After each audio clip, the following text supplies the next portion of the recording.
speak to the Border Management Agency and how they will also be conducting their operations this Easter weekend. We speak now to Dr. Michael Masiapato, Commissioner and CEO at the Border Management Authority. Thank you so much, Dr. Masiapato, for your time. I mean, how are things currently looking as far as the borders are concerned?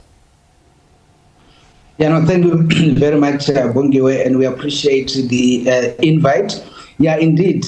We have started with our Easter festive operational plan implementation. We had started in earnest yesterday, and of course, throughout the course of today, I myself am deployed here in Beitbridge, port of entry into Zimbabwe and the rest of the continent. And I do know that the rest of the other leadership of the Border Management Authority and other structures are deployed in other, ports of entries, as it were. So if I can just indicate here in Beitbridge, for instance, we have really seen a very low number of the people intending to exit the country. Just as a typical example, during the course of yesterday, we processed just over 6,000 people that exited South Africa into the Zimbabwean side and into the rest of the continent.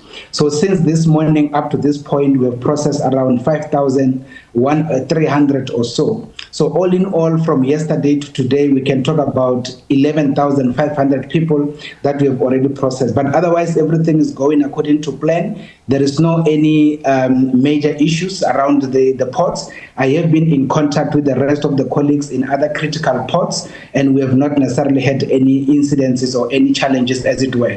I'm going to get to some of the ports in just a moment, but as much as, yes, the numbers may be low now, are you expecting potentially an increase, or do you think you're likely to see lower turnouts this time? So I have been in contact with some of the colleagues on the corridors. I have been in contact with the colleagues on the N1 corridor towards Limpopo, and on that basis, we have been informed that there is increased numbers on the corridor itself. But of course, within that number, there will be those that will be coming through into Beitbridge. So we are expecting some bit of increased numbers from now over into the night. And of course, as the Beitbridge port of entry is a 24-hour port, we will be managing the entire process throughout the night. So by tomorrow, we should be able to reflect on the number. So we do expect some bit of increase. I was listening to your reporter now, Bongiwe, on the N4 corridor to Libombo, and we have noted the fact that there is also increased numbers on the corridor towards Libombo, as it were. So again, all our colleagues on the ground are very much ready to be able to process the colleagues. I was also interacting with our colleagues on the N8 towards Masiapato, as well as colleagues going towards Fixback, and we do expect some bit of numbers overnight, as it were. And we've seen, for example, at Beitbridge as well as the Libombo border post, where some of the truck drivers would spend days, in their vehicles because they're not being able to be processed in time, or sometimes we even hear of backups where they even spend the entire day, at the border. So what are you putting in place to ensure that this situation doesn't happen and people are processed in time? Yeah, if I can just start with Beitbridge, Bongiwe, the issue of high levels of congestion in terms of trade movement, that I can assure you is the thing of the past. And one of the reasons why that is the case is because we've also seen a number of diversions of some of the truckers moving away from Beitbridge but going into Groblersbrug, which is the one into Botswana, and then entering Botswana, moving into Zambia through Kazangula Bridge. So on that basis, I could confidently say we no longer have any of those challenges in terms of trade.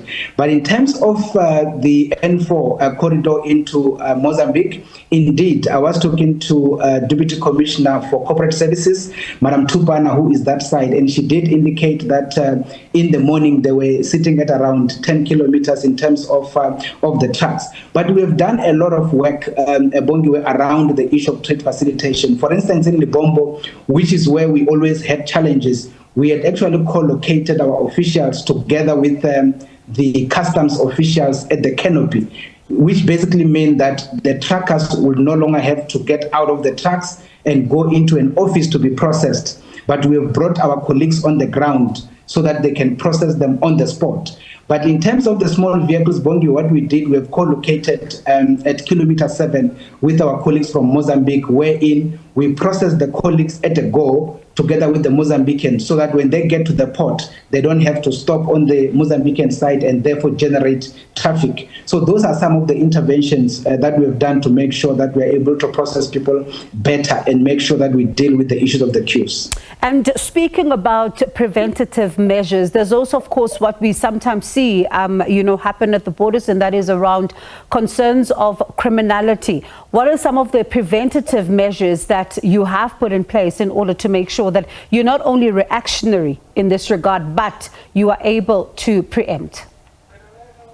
Yeah, so what we do, Bongiwe, even this morning, for instance, here in Beitbridge, I met with the Port Management Committee, which is a committee that includes all the various law enforcement structures. We do have the colleagues from the local Musina traffic police.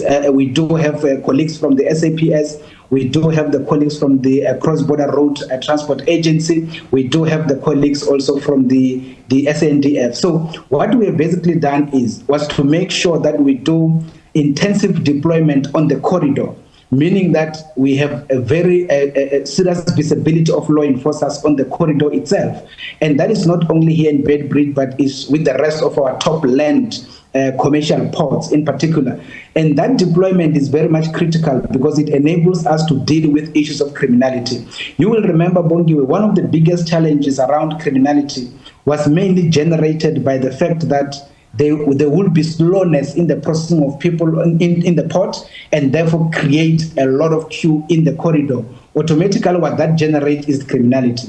But now, because we have created a lot of processing centers inside the ports to be able to deal with the volumes, we are able to move a lot of traffic out of the corridor. And therefore, that on its own then addresses the issues of a crime that initially used to be a problem. But for now, I'm confident Bongi won't have any of those challenges.